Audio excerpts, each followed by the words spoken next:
to the Greatest Assembly of Local Legislators in the country, the 2026 Philippine Councilors League National Congress, and your first quarterly continuing local legislative education program.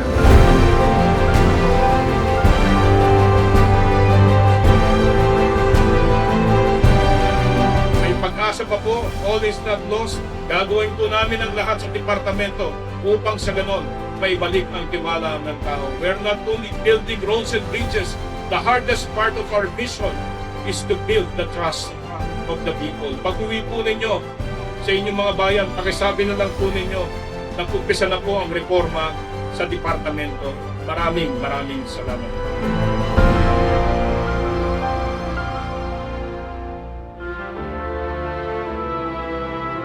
Huwag nating kakalimutan na yung kaya ng mga lalaki is kaya rin nating mga babae.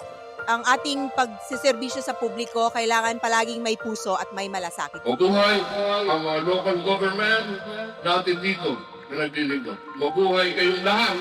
Mabuhay ang bansang Pilipinas. Mabuhay ang mga Pilipino.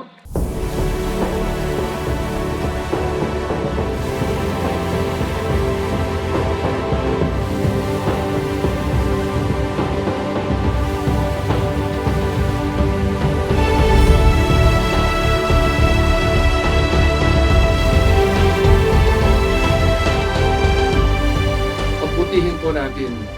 Let us show people that we are good and honest public servants dahil hindi ho tayo forever dito. Matatapos at matatapos din tayo. Pero mas maganda pag natapos po tayo, masabi natin sa sarili natin, natapos ko aking tungkulin ng tapat at maayos. At ako ay naging isang mabuting lingkod publiko. Maraming salamat po. Mabuhay po ang Philippine Councilors League.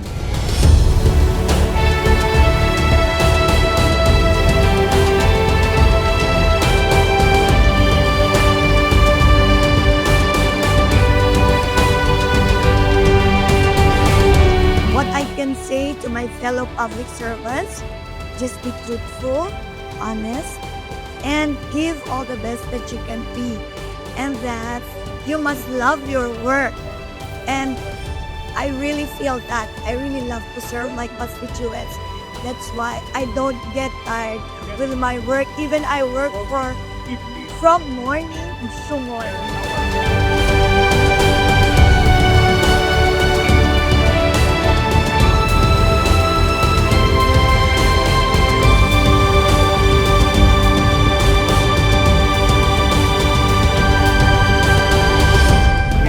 To work very hard to get where we are now.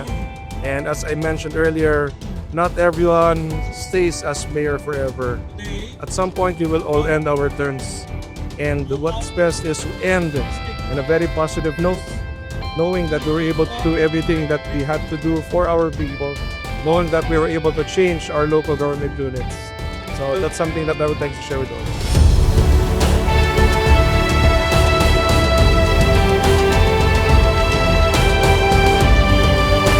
Alam niyo po, hindi madali ang buhay ng isang public servant, hindi madali ang politika sa ating bansa. Pero kung nandyan sa puso, yung ating kagustuhan tumulong at matigas yung mga tiyan natin, handa tayong magtrabaho, marami tayong pwedeng magawa para sa mga kababayan natin.